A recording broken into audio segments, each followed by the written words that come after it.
ሰላም ጤና ይስጥልን። የሰዓቱን ዜና እናሰማለን። በሀገራችን ኢትዮጵያ ከፍተኛ መነጋገሪያ እየሆነ ስላለው አዲስ ክልከላ ነግራችኋለሁ። በአሁኑ ወቅት በአዲስ አበባና በተለያዩ የሀገሪቱ ከተሞች የፕላስቲክ ከረጢቶች ወይንም ፌስታል የምንላቸው ምርቶች መያዝና መጠቀም በሕግ ተከልክሏል። ይህ እገዳ የተጣለው አካባቢን ብክለት ለመከላከል በሚል ቢሆንም አተገባበሩ ግን በጣም ጥብቅ እየሆነ መጥቷል።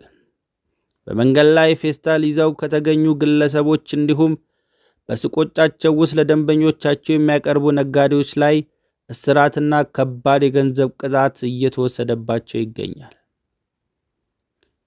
ፖሊስ ባደረገው ድንገተኛ ፍተሻ በርካታ ሰዎች ለእስር መዳረጋቸውን የተሰማ ሲሆን ህብረተሰቡ ከፌስታል ይልቅ በጨርቅ የተሰሩ ወይንም ሊበሰብሱ የሚችሉ አማራጮችን እንዲጠቀም ጥሪ ቀርቧል። ይህ እርምጃ የአካባቢን ጥበቃ ታሳቢ ያደረገ ቢሆንም ዜጎች ላይ የዕለት ተዕለት ግብይት ላይ ግን ከፍተኛ መጉላላትን እየፈጠረ ይገኛል። በሌላ ዜና በኢትዮጵያ እየተተገበረ ያለው አጠቃላይ የኢኮኖሚ ማሻሻያ ገበያው ላይ ከፍተኛ መዋዠቅ እያስከተለ ይገኛል። በተለይም በነዳጅና በመሰረታዊ ሸቀጦች ላይ የታየው የዋጋ ጭማሪ የብዙዎችን የዕለት ተዕለት ኑሮ እየፈተነ ነው። መንግስት የዋጋውን ግሽበቱን ለመቆጣጠር አዳዲስ መመሪያዎችም እያወጣ ቢሆንም የጥቁር ገበያውና የባንኮች ተመን ልዩነት እንዲሁም በንግዱ ማህበረሰቡ ላይ ስጋት ፈጥሯል። ለ3 ዓመታት የዘለቀው የሩሲያና የዩክሬን ጦርነት አሁንም እንደቀጠለ ነው። ሩሲያ በምስራቃዊ ዩክሬን በኩል አዳዲስ ከተሞችን ለመቆጣጠር በከፍተኛ ቁጥር ያለው ሰራዊት እያሰማራች ሲሆን ዩክሬን በበኩሏ ከምዕራባዊ የሚላክላትን የረጅም ርቀት ሚሳኤሎችን በመጠቀም አጸፋውን ጥቃት እየሰነዘረች ትገኛለች። በኤዥያ ፓሲፊክ ቀጠና ቻይና በታይዋን አቅራቢያ የምታደርገው ወታደራዊ ልምምድ አጠናክራለች።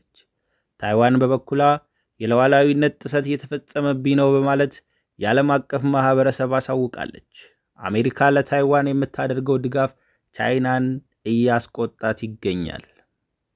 የሁቲን አማጽያን በቀይ ባህር ላይ በሚጓዙ የንግድ መርከቦች ላይ የሚያደርሱት ጥቃት የዓለምን የንግድ መስመር ቀይሮታል።